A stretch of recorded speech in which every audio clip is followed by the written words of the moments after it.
क्या होगा जब एक अनजान एनोमली के फैलने से पूरी दुनिया तबाह होने लगती है। करोड़ों लोग एक झटके में खत्म हो गए, शहर के शहर उजड़ गए, प्लेन्स आसमान से सीधे नीचे क्रैश होने लगे और जल्द ही पृथ्वी की 99.99% आबादी साफ हो गई। अब ये सब शुरू कैसे हुआ और आखिरी बचे कुछ चुनिंदा सर्वाइवर्स जो कि अब इस पोस्ट एपोलिप्टिक दुनिया में किसी तरह से बचकर जी रहे हैं, उनके साथ क्या होगा, सब कुछ चलिए शुरू से जानते हैं हमारी आज की लेटेस्ट साई-फाई सीरीज में। कहानी की शुरुआत एक पुराने खंडर बन चुके शहर से होती है। ऐसी जगह जहाँ की कभी लाखों लोगों की भीड़ रहती थी, अब यहाँ पर सब कुछ सुनसान पड़ा है। पेड़ पौधों ने शहरों को फिर से ढक लिया। नेचर ऑलरेडी मॉडर्न सिविलाइजेशन को अपने आगोश में ले चुका है। अब पृथ्वी पर ऐसा क्या हुआ जिसने की इंसानी सभ्यता को ही खत्म कर डाला। कहानी पूरे 10 साल पास्ट में जाती है, जहाँ की आर्थर नाम का एक थिएटर एक्टर अपनी एक्स गर्लफ्रेंड मिरांडा के साथ अभी अपने नए प्ले के बारे में डिस्कस कर रहा था। दरअसल दोनों में अपने काम को लेकर ब्रेकअप हो गया है और मिरांडा के ये शहर छोड़ने से पहले वे शायद से एक आखिरी बार मिल रहे थे। अब 10 दिन बाद आर्थर अपना स्पेशल प्ले करने लगता है। आज पूरा थिएटर हाउसफुल था क्योंकि हर कोई आर्थर की जबरदस्त एक्टिंग का फैन रहा है। लेकिन खचाखच भरे इस थिएटर में किसी को अंदाजा तक न था कि आज के बाद से दुनिया कितनी बदल जाएगी। आर्थर जो कि एक्टिंग कर रहा था, अब वो अचानक से बीमार होकर नीचे गिर पड़ा।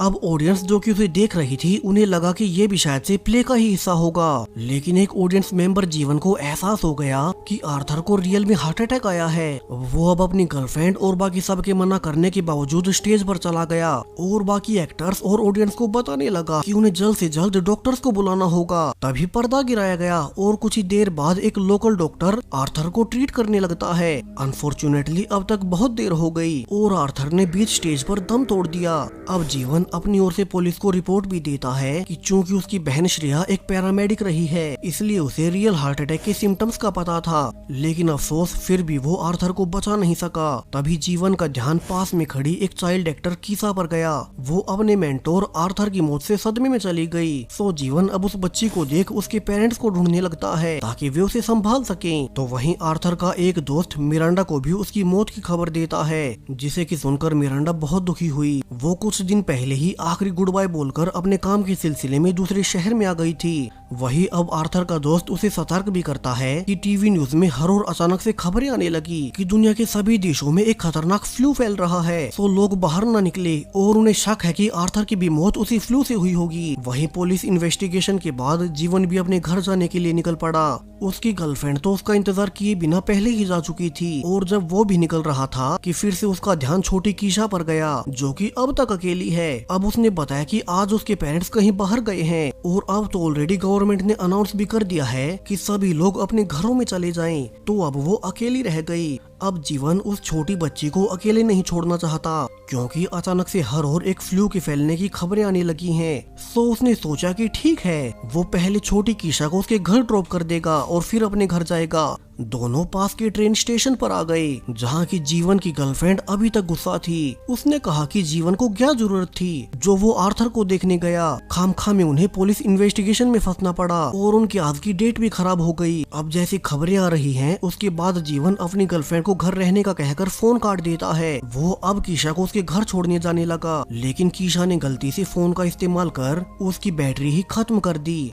यानी कि अब वे उसके पेरेंट्स को कॉल नहीं कर सकते। वही ना ही कीशा को उनका नंबर ही याद है। तभी जीवन के पास उसकी डॉक्टर बहन श्रेया का फोन आया और वो बहुत डरते हुए जीवन को सचेत करने लगती है कैसे जो गवर्नमेंट ने अनाउंस किया है वो बिल्कुल सच है। आज अचानक से उनका पूरा हॉस्पिटल पेशेंट से भर गया। सिर्फ उनके यहाँ नहीं बल्कि पूरी दुनिया में एक अजीब सा फ्लू फैला है जिसका की इलाज अभी के लिए किसी के पास नहीं। वो बहुत डेडली है और उसके संपर्क में आते ही लोग तभी मारे जाते हैं। तो श्रेया ने अपने भाई जीवन से कहा कि वो अभी के लिए पास के स्टोर में जाकर बहुत सारा खाना और राशन पानी इकट्ठा कर ले क्योंकि उसे लगता है कि बहुत जल्द पूरी ही दुनिया बंद पड़ जाएगी। श्रेया ने आगे सुझाव दिया कि वो अपने छोटे भाई फ्रैंक के अपार्टमेंट में चला जाए क्योंकि खुद जीवन का घर यहाँ से बहुत दूर है और फिर वे सब ठीक होने तक घर से बाहर न निकले। जिसके बाद श्रेया ने जल्दबाजी में फोन काट दिया क्योंकि हॉस्पिटल में लोग लगातार मर रहे थे। अब जीवन डर गया क्योंकि ये खबर आम लोगों को नहीं पता और जैसा कि श्रेया ने बताया बताया शायद से पूरी दुनिया खत्म होने जा रही है। उसे समझ नहीं आता कि वो छोटी कीशा को ये सब कैसे बताए। वो अब कीशा को उसके घर छोड़ते हुए ऑनलाइन न्यूज भी देखता है कि सच में ही हर एक देश में इमरजेंसी लागू हो गई। सिर्फ आज ही के दिन में लाखों लोग मर गए। सो जीवन अब जल्दी से अपने भाई को फोन कर इन्फॉर्म करता है कि वो अभी सिर्फ अपने घर पर बंद रहे। वो जल्द ही एक बच्ची को उसके घर छोड़ रास्ते से खाना पानी लेकर उसी के पास आ रहा है। लेकिन अब कीशा के घर पहुंचने पर उन्हें पता चला कि यहाँ तो उसका घर ही बंद पड़ा था, ऊपर से इस घर की चाबी भी कीशा के पास नहीं। तो अब वे क्या करें? अब जीवन ज्यादा देर बाहर नहीं रुक सकता, क्या पता वो फ्लू का इन्फेक्शन उनमें भी फैल जाए। इसलिए अभी उसने कीशा को अपने साथ चलने को कहा। वहीं दूसरी ओर इसी वक्त जीवन की बहन श्रेया हॉस्पिटल में बहुत काम कर रही थी। अचानक से यहाँ बहुत सारे लोग इसी फ्लू से इन्फेक्टेड होकर आने लगे। शहर के सारे हॉस्पिटल्स ऑलरेडी फुल थे, तो अब हॉस्पिटल के बाहर एक कैंप लगाकर लोगों का इलाज किया जाने लगता है। इसी बीच श्रेया ने नोटिस भी किया कि अब उसमें भी फ्लू के सिम्टम्स आ चुके हैं, यानी कि पेशेंट्स के करीब रहने से आसपास के डॉक्टर्स भी इन्फेक्टेड हो गए। तो वहीं जीवन कीशा के साथ पास के एक स्टोर से ढेर सारा सामान ले रहा था। अब कीशा ने कहा कि उसे पता है जब से ट्रेन में जीवन के पास किसी का फोन आया था वो तब से ही परेशान है, तो वो सब उसे सच बता दे। हालांकि जीवन को समझ नहीं आता कि वो कीशा को सब कुछ कैसे बताए। क्या पता कीशा के पेरेंट्स अब तक मारे गए हों, तो वो अभी के लिए चुप ही रहता है। वे जल्दी से अपने सारे सामान का बिल बनवाने लगे, जिसे कि देख कैशियर भी हैरान हुआ कि कोई भला लाखों का राशन पानी एक साथ क्यों ले रहा है। उसने पूछा कि क्या वो गवर्नमेंट अनाउंसमेंट इतनी सीरियस है। अब जीवन उसे भी सतर्क करता है कि हाँ वो सच है। उसे उसकी डॉक्टर बहन से सच पता चला। सो उसके अनुसार इस कैशियर को भी अपनी ड्यूटी से निकल अपने घर निकल जाना चाहिए। अब ये सुनकर तो कीशा को भी शक हो गया कि शायद से उसी फ्लू के कारण ये सब हो रहा है, इसलिए जीवन परेशान था।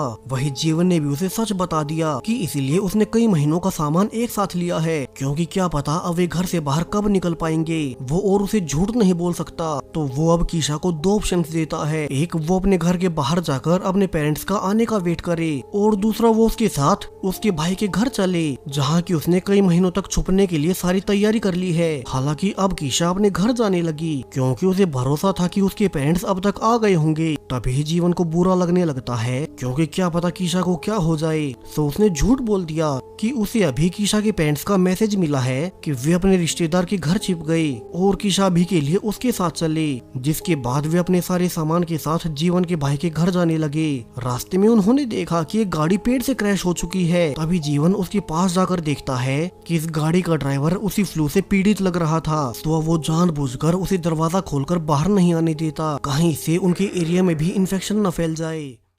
दोनों अब जल्दी से यहाँ से अपने भाई की बिल्डिंग में पहुँच गए, जहाँ पर मेन गेट पर सिक्योरिटी गार्ड भी इतने सारे सामान को देख पूछने लगता है कि वे इतने सामान का क्या करेंगे। अब जीवन ने जल्दी से उसे भी सच बताया और कहा कि वो भी अभी अपनी ड्यूटी छोड़कर अपने परिवार के पास चला जाए। बाहर के हालात बहुत खराब हैं और जल्द ही ये बदतर होते चले जाएंगे। हालांकि गार्ड उसे सीरियस नहीं लेता, उसे लगा कि वो ऐसे ही डर रहा है। वहीं लिफ्ट में जाते हुए जीवन एक औरत को अंदर भी नहीं आने देता कि कहीं वो इन्फेक्टेड ना हो। दोनों अब फाइनली जीवन के भाई फ्रैंक के घर पहुंच गए। यहाँ फ्रैंक भी हैरान था कि जीवन किस बच्चे को अपने साथ ले आया, वही उनके साथ में इतना सारा सामान क्यों है। अब जीवन ने उसे भी सब समझाया कि कैसे पूरी दुनिया में एक खतरनाक फ्लू फैल रहा है, और उनकी बहन श्रेया ने उसे सब कुछ ठीक होने तक उनकी यहीं इसी घर में बंद रहने को कहा है। वो भी अपनी ड्यूटी के बाद यहीं आ जाएगी। हालांकि फ्रैंक को उसकी बातों पर पूरा भरोसा नहीं था। उसे लगा कि टीवी न्यूज में ये सब लोग इस फ्लू को लेकर कुछ ज्यादा ही बड़ा चढ़ाकर बता रहे हैं कि तभी उन्होंने बाहर देखा कि एक बड़ा पैसेंजर प्लेन उनकी बिल्डिंग के पास से गुजरते हुए साइड में जाकर क्रैश हो गया।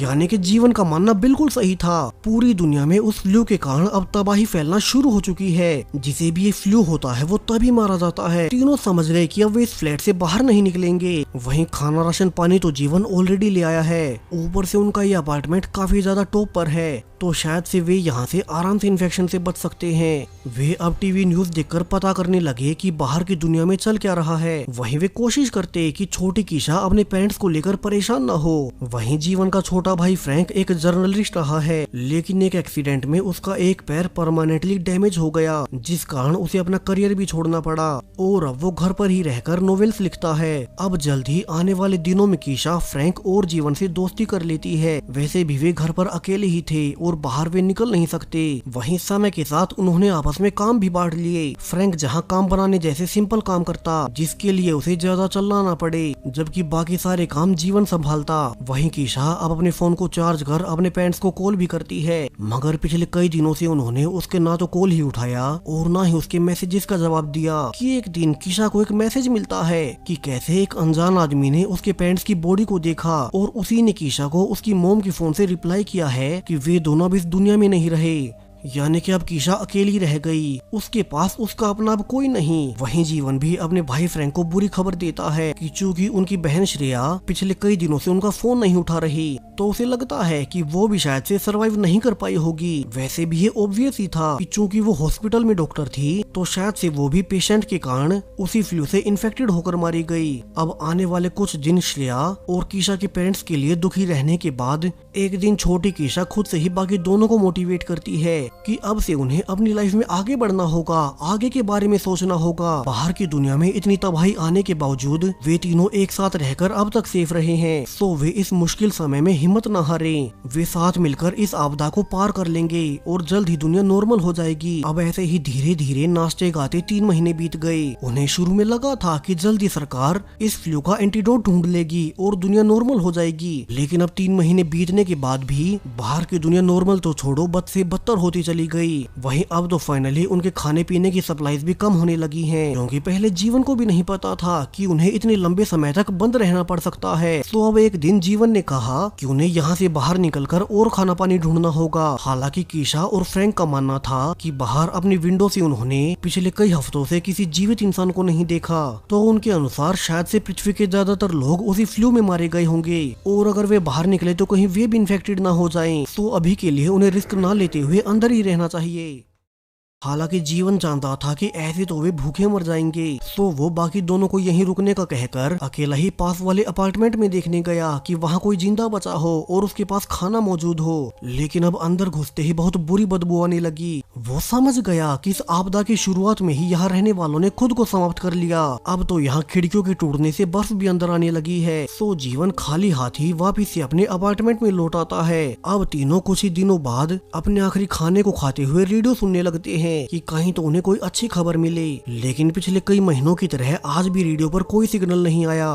तभी फ्रैंक अब धीमे से जीवन से कहता है कि वो शायद से उनके साथ बाहर नहीं चल पाएगा। दरअसल उसके पैर के डैमेज होने से वो चल नहीं सकता और वो नहीं चाहता कि वो जीवन पर बोझ बने। ऊपर से अगर वे यहाँ भी रुके तो वैसे भी भूखे प्यासे मारे जाएंगे। तो फ्रैंक के अनुसार जीवन कीशा को लेकर यहाँ से निकल जाए और वो कोई दूसरा सेफ ठिकाना ढूंढ ले जहाँ की खाना पानी मौजूद हो। अब जीवन के लिए ये फैसला बहुत मुश्किल बन गया।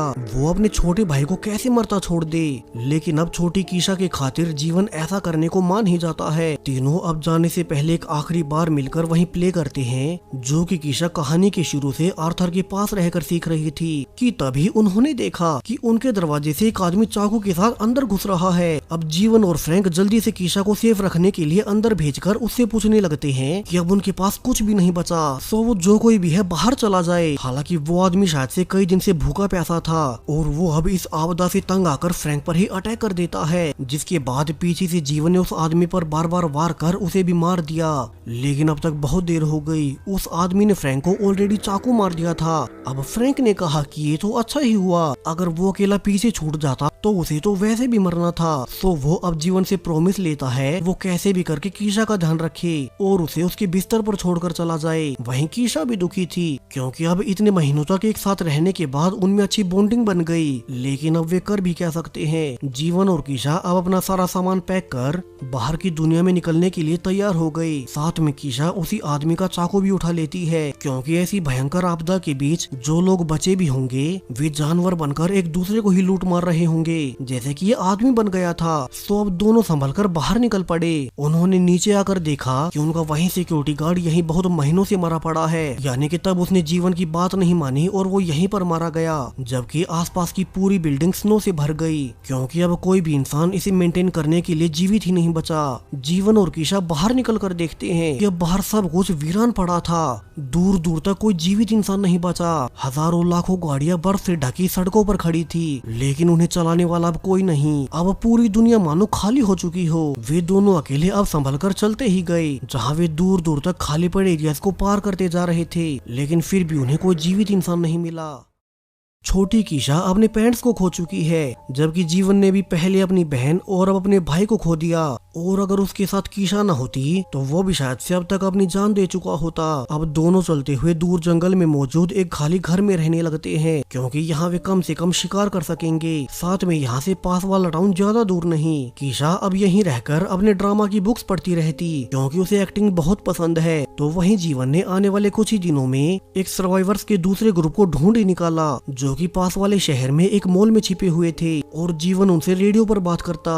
इसी बीच एक दिन जीवन को जब पता चला कि उन्हें एक डॉक्टर की जरूरत है, तो जीवन ने झूठ बोल दिया कि वो एक डॉक्टर है, ताकि वे लोग उन दोनों को अपना ठिकाना बता दें और वे उनके पास जाकर आराम से सेफली रह सकें। अब अगले दिन दोनों फिर से पास के टाउन से राशन पानी लेने गए, जहाँ प्लान के अनुसार जीवन कीशा को एक ऊंची जगह पर छिपाकर निशाना साधने को कहता, यानी कि वो स्नाइपर का काम करेगी, जब तक कि जीवन आसपास के घरों से खाना इकट्ठा नहीं कर लेता। लेकिन आज एक और सर्वाइवर आकर जीवन को बेहोश करने की कोशिश करने लगती है। लकीली जीवन के कपड़े मोटे होने से उसे बेहोशी वाला इंजेक्शन नहीं लगता, और वो जल्दी से भागकर कीशा को जल्दी से निकलने को कहता है। अब जीवन कीशा से मिलकर उस पर बहुत गुस्सा था, क्योंकि जब वो सर्वाइवर उस पर अटैक कर रही थी तो कीशा, जिसे कि उसने स्नाइपर बनाया था और उसे सचेत रहने को कहा था, तब वो अपने काम को छोड़कर अपनी थिएटर की बुक पढ़ने लगी, जिसे कि आज जीवन मरते मरते बचा है। इसलिए अब जब कीशा का ध्यान कहीं और था तो जीवन उसकी बुक को रास्ते में फेंक देता है। वहीं अब जब शाम होने तक कीशा को उसकी बुक नहीं मिली तो वो समझ गई कि जरूर से जीवन ने उसकी बुक को फेंका होगा।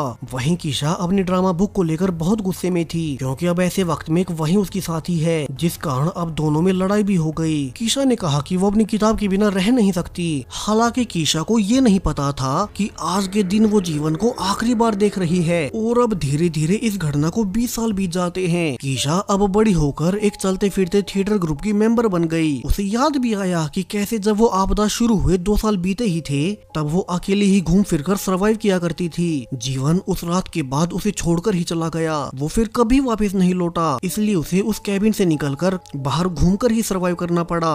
और इसी दौरान जब वो ऐसे ही घूम ही रही थी कि एक दिन वो थिएटर ग्रुप की लीडर से मिली। उस ग्रुप की लीडर ने उसे खाना और पानी ऑफर किया, जिससे कि कीशा को उस पर भरोसा हो गया कि वो उसे चोट नहीं पहुंचाएंगे। और बातों बातों में जब लीडर को ये पता चला कि ये बच्ची अकेली ही सर्वाइव कर रही है, तो उसने कीशा को अपने ग्रुप में शामिल कर लिया। और उसके बाद अब 20 साल बीत चुके हैं। कीशा तब से इसी ग्रुप के साथ रहती है। वहीं अब ऑयल या पेट्रोल जैसी चीज तो दुनिया में बची ही नहीं, तो उनका पूरा ही ग्रुप घोड़ों और बैलगाड़ियों के साथ ट्रैवल करता है।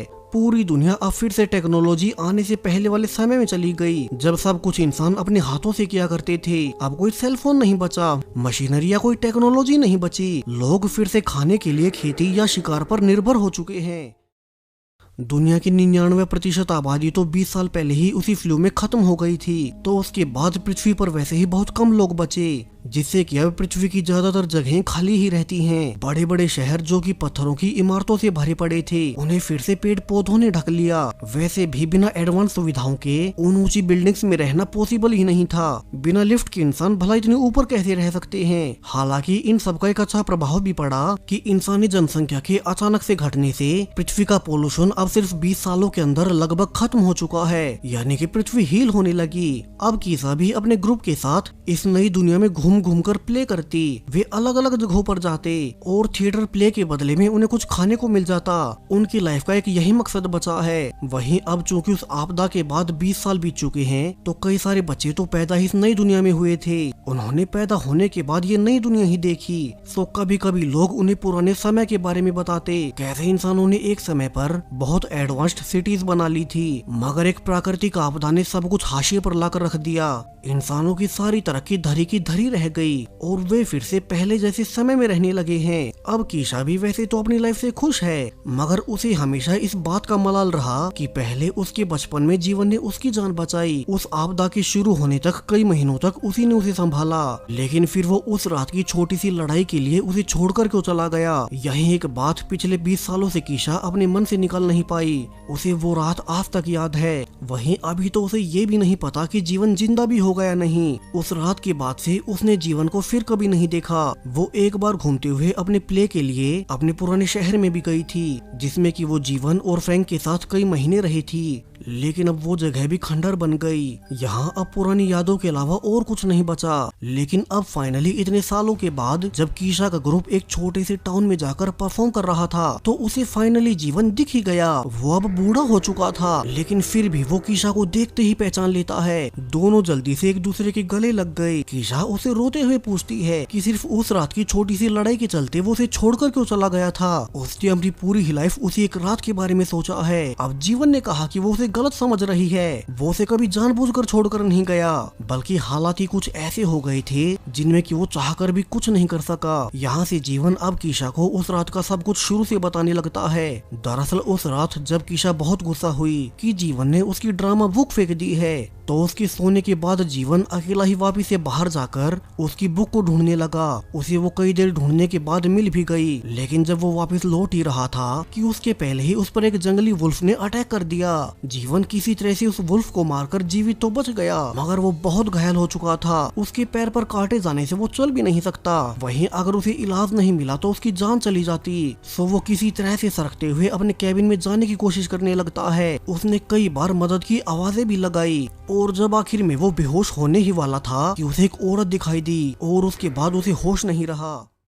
फिर जीवन की सीधे 4 दिन बाद एक सुपरमार्केट में आंखें खुलती हैं, जहाँ की कई सारे प्रेग्नेंट औरतें उसे घेर कर खड़ी हुई थी। यानी कि ये सर्वाइवर ग्रुप इन औरतों का ही है। ये प्रेग्नेंट औरतें अपना एक ग्रुप बनाकर इसी मॉल में सर्वाइव कर रही हैं। उनमें से एक नर्स जूलिया ने बताया कि वे सभी यहीं बचे खाने के सहारे जिंदा हैं, और वे ही जीवन को उठा लाई। उन्होंने उसका ट्रीटमेंट किया और उसकी जान बचा ली। अब जीवन को उनसे बात करते हुए एहसास भी हुआ कि ये तो सेम वही ग्रुप था जिनसे कि वो अक्सर रेडियो पर बातें किया करता। जीवन ने ही उनसे झूठ भी बोला था कि वो एक डॉक्टर है। दरअसल इस ग्रुप में कई सारी औरतें प्रेग्नेंट थी, सो उन्हें सेफ डिलीवरी करवाने के लिए एक डॉक्टर की जरूरत थी। जबकि जीवन जिसे कि आसरा चाहिए था, तब उसने झूठ बोल दिया कि वो ही एक डॉक्टर है। इसीलिए उस दिन जब जीवन कीशा के साथ उस टाउन में गया था, तब इसी ग्रुप की लीडर लोरा जीवन को लेने भी गई थी, ये समझकर कि वो एक डॉक्टर होगा। लेकिन तब जीवन डरकर उसे धक्का मारकर दूर भाग आया। वहीं अगले ही दिन लोरा ने घायल जीवन को ढूंढ लिया और वो उसे यहाँ उठा लाई। अब जीवन सब सच जानने के बाद उन्हें रिवील करता है कि उसने अपने बचने के लिए झूठ बोला था।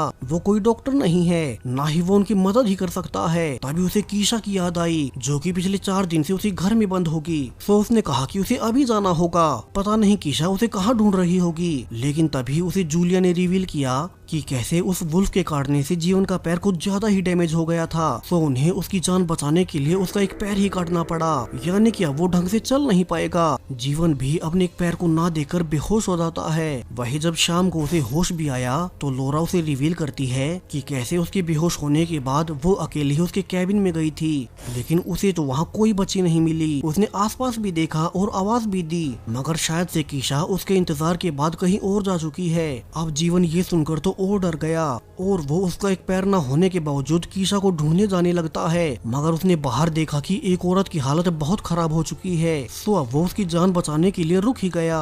अब आने वाले दिनों में जीवन इसी ग्रुप के साथ मिलकर उनकी मदद करने लगा। वो खुद डॉक्टर नहीं था, मगर चूंकि उसकी बहन श्रेया पैरामेडिक रही थी, तो उससे उसे कुछ बेसिक जानकारियां पहले से पता चल गई। उन्हीं के सहारे वो उन औरतों की मदद करने लगता है। जल्द ही जीवन और लीडर लोरा में भी नजदीकियां बढ़ती गई, और दोनों एक साथ मिलकर ग्रुप की सारी लेडीज की डिलीवरी करवाते। जीवन भी समय के साथ सब सीखने लगा। एक समय जब उसकी लाइफ निराशा से भर चुकी थी, तो अब इतने सारे बच्चे पैदा होते देख उसे उम्मीद मिलती है कि आगे की लाइफ में अभी भी उसके जीने के लिए बहुत कुछ बचा है।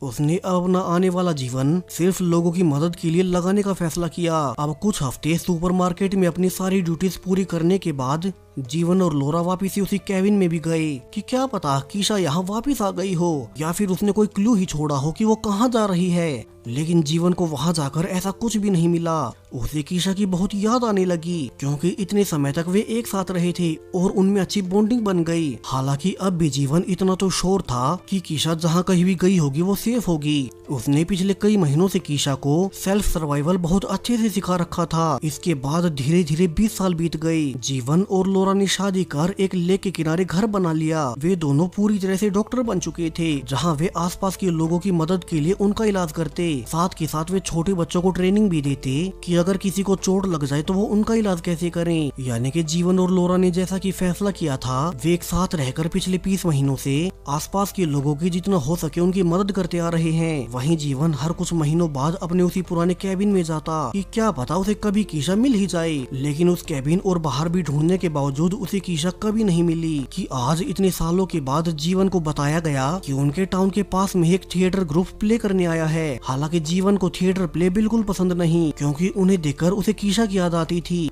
लेकिन उसे बताया गया कि उस थिएटर ग्रुप की लीडर बीमार हो चुकी है। वहीं कोइंसिडेंटली आज लोरा भी बिजी थी, तो जीवन को ही उस लीडर को ट्रीट करने आना पड़ा और यहीं पर उसे इसी ग्रुप में कीशा मिल गई, जो कि अब तक सेफ थी और वो पिछले 20 सालों से इसी ग्रुप के साथ मिलकर रह रही है। वे जगह जगह जाकर प्ले करते, उनका कोई एक ठिकाना नहीं था, इसलिए तो जीवन को कीशा कभी नहीं मिली। अब कीशा को भी ये जानकर शांति मिलती है कि उस रात के बाद जीवन उसे जानबूझकर छोड़कर नहीं गया था, बल्कि हालात ही कुछ ऐसे बन गए कि उन दोनों को एक दूसरे से दूर जाना पड़ा। जीवन अब यहीं रहकर लोरा के साथ मिलकर लोगों की मदद करता है। वहीं जीवन अब ये जानकर बहुत खुश था। वहीं उसके बचपन का सपना भी पूरा हो गया, क्योंकि वो तो हमेशा से एक थिएटर आर्टिस्ट बनना चाहती थी। जीवन को वो एक प्ले के दौरान ही मिली थी, जब कहानी के शुरू में वो आर्थर का प्ले देखने गया था। अब सुबह होने पर फाइनली कीशा के ग्रुप का इस टाउन से निकलने का वक्त हो चुका था। सो जीवन अब कीशा को गले से लगाकर उसे बाय बोलता है कि वो समय समय पर उनसे मिलने आती रहेगी। फोन वगैरह तो अब दुनिया में वैसे भी नहीं बचे, सो वे मिलकर ही कनेक्ट कर सकते हैं। दोनों के सिर से आज 20 साल पुराना बोझ हट चुका था। जहाँ कीशा खुश थी कि जीवन ने उसे उस रात छोड़ा नहीं था, तो वहीं जीवन का डर भी खत्म हो गया कि उसके जाने के बाद कीशा को कुछ नहीं हुआ और वो अब अपनी लाइफ में बहुत खुश है। और इसी हैप्पी एंडिंग के साथ ये पूरी सीरीज यहीं पर खत्म हो जाती है। सो सीरीज आपको